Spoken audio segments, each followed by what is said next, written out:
পদ্মপুরাণে একাদশী প্রসঙ্গে বলা হয়েছে, একসময় জৈমিনী ঋষি তার গুরুদেব মহর্ষি ব্যাসদেবকে জিজ্ঞাসা করলেন, হে গুরুদেব, একাদশী কি?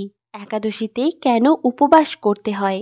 একাদশী ব্রত করলে কি লাভ? একাদশী ব্রত না করলে কি ক্ষতি? এই সব বিষয়ে আপনি দয়া করে বলুন। মহর্ষি ব্যাসদেব তখন বলতে লাগলেন, সৃষ্টির প্রারম্ভে পরমেশ্বর ভগবান এই জড় সংসারে স্থাবর জঙ্গম সৃষ্টি করলেন। মর্তলোকবাসী মানুষদের শাসনের জন্য একটি পাপ পুরুষ নির্মাণ করলেন। সেই পাপ পুরুষের অঙ্গগুলি বিভিন্ন পাপ দিয়েই নির্মিত হলো। পাপ পুরুষের মাথাটি ব্রহ্মহত্যা পাপ দিয়ে, চক্ষু দুটি মদ্যপান, মুখ স্বর্ণ অপহরণ, দুই কর্ণ গুরুপত্নী গমন, দুই নাসিকা স্ত্রী হত্যা, দুই বাহু গো হত্যা পাপ, গ্রীবা ধন অপহরণ, গলদেশ ভ্রূণ হত্যা, বক্ষ পরস্ত্রী গমন, উদর আত্মীয় স্বজন বধ, নাভি শরণাগত বধ, কোমর আত্মশ্লাঘা, দুই উরু গুরু নিন্দা, শিষ্ণু কন্যা বিক্রি, মলদ্বার গুপ্ত কথা প্রকাশ পাপ, দুই পা পিতৃহত্যা, শরীরের রোম সমস্ত উপপাতক। এভাবে বিভিন্ন সমস্ত পাপ দ্বারা ভয়ঙ্কর পাপ পুরুষ নির্মিত হল। পাপ পুরুষের ভয়ঙ্কর রূপ দর্শন করে ভগবান শ্রী বিষ্ণু মর্তের মানব জাতির দুঃখ মোচন করবার কথা চিন্তা করতে লাগলেন। একদিন গরুড়ের পিঠে চড়ে ভগবান চললেন যমরাজের মন্দিরে। ভগবানকে যমরাজ উপযুক্ত স্বর্ণ সিংহাসনে বসিয়ে পাদ্য অর্ঘ্য ইত্যাদি দিয়ে যথাবিধি তার পূজা করলেন।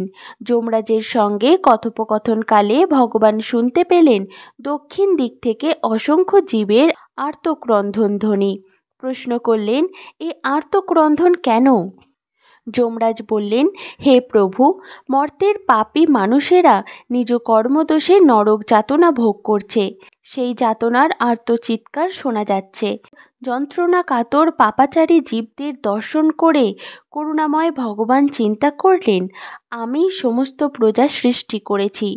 আমার সামনেই ওরা কর্মদোষে দুষ্ট হয়ে নরক যাতনা ভোগ করছে। এখন আমি এদের সদ্গতির ব্যবস্থা করব।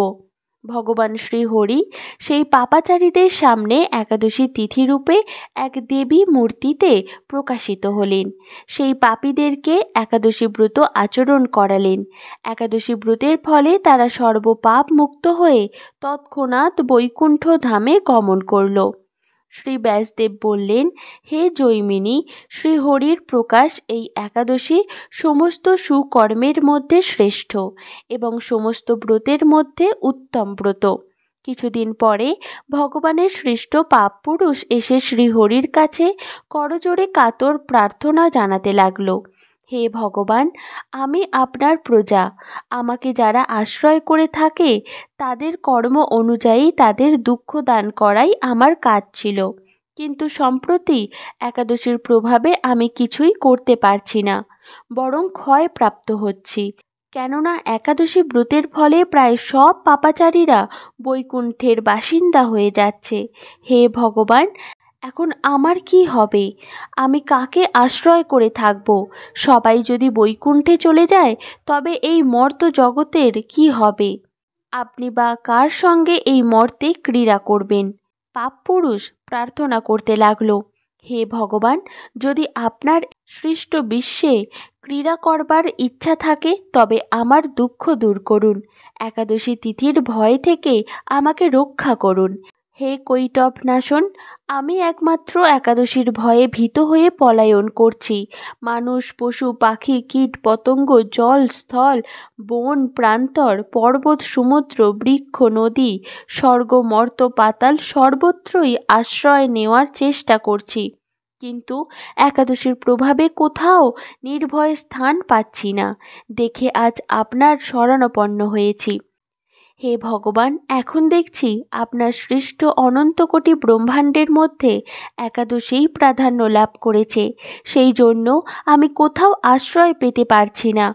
আপনি কৃপা করে আমাকে একটি নির্ভয় স্থান প্রদান করুন।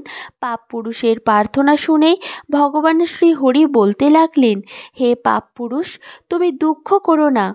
যখন একাদশী তিথি এই ত্রিভুবনকে পবিত্র করতে আবির্ভূত হবে, তখন তুমি অন্ন ও রবি শস্য মধ্যে আশ্রয় গ্রহণ করবে।